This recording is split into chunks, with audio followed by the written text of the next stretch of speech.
apa yang berharga ketika Partai Nasional Demokrat mengumumkan Anies Baswedan sebagai calon presiden 2024. Peristiwa itu telah memecah kebuntuan kita pada politik. Kita tahu Anies bukanlah nama yang disebut-sebut oleh penguasa saat ini.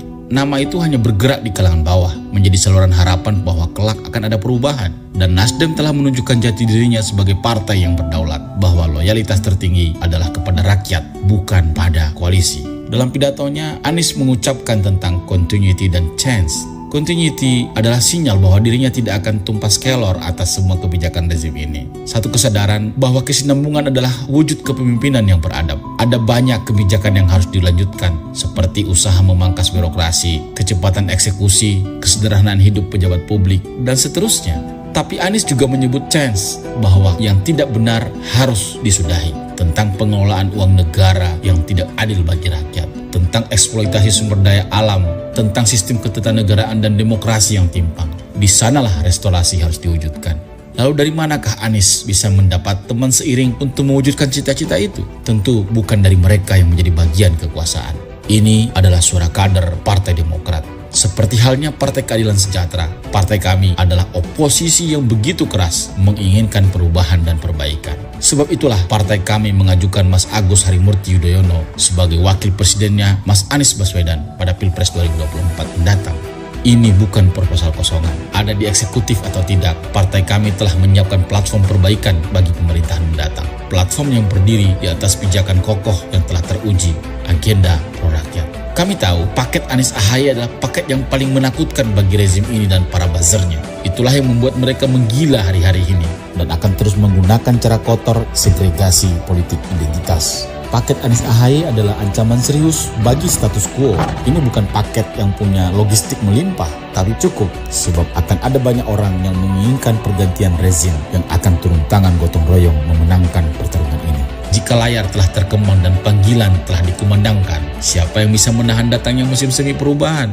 Salam dari kami, kader Partai Demokrat.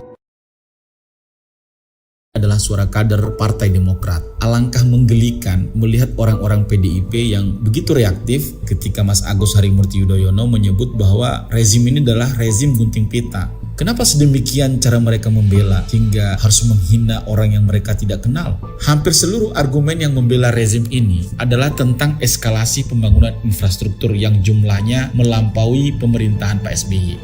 Tapi orang juga tahu bahwa monumen infrastruktur itu berdiri di atas kuburan fakta-fakta yang tidak kalian ceritakan. Fakta bahwa biaya membangun jalan tol menurut Faisal Basri sangat mahal dibandingkan negara tetangga. Apalagi faktornya jika bukan karena korupsi. Fakta bahwa banyak proyek jumbo yang dibangun tanpa rencana, yang dikeluhkan sendiri oleh presiden dan ditertawakan oleh masyarakat. Fakta bahwa negara ini telah ditipu oleh konsorsium Cina dalam soal kereta cepat yang membuat presiden panik.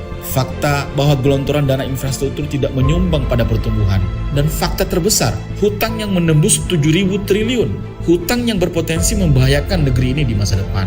Inilah yang tak bisa disembunyikan. Benar juga yang dibilang Mas Didik Jarahbini, membangun infrastruktur adalah kebijakan paling gampang yang tak perlu banyak mikir.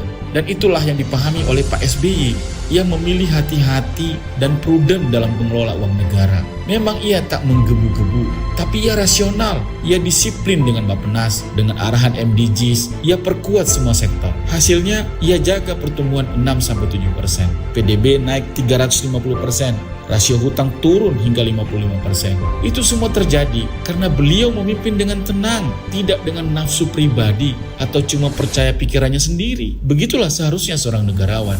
Karena itu Hasto, Adian, untuk apa pula kita berdebat soal ini? Lebih baik gunakan energi kalian untuk mempengaruhi presiden, untuk memperbaiki apa yang masih bisa diperbaiki. Mintalah Presiden Jokowi untuk segera mereformasi institusi penegak hukum. Kebusukan itu telah terbuka menganga. Segera tuntaskan kasus-kasus HAM yang terjadi di rezim ini. Setiap nyawa yang dicabut adalah kehidupan yang harus kalian pertanggungjawabkan kelak. Dan yang perlu kalian tahu, semua orang sudah marah saat ini. Salam dari kami, kader Partai Demokrat.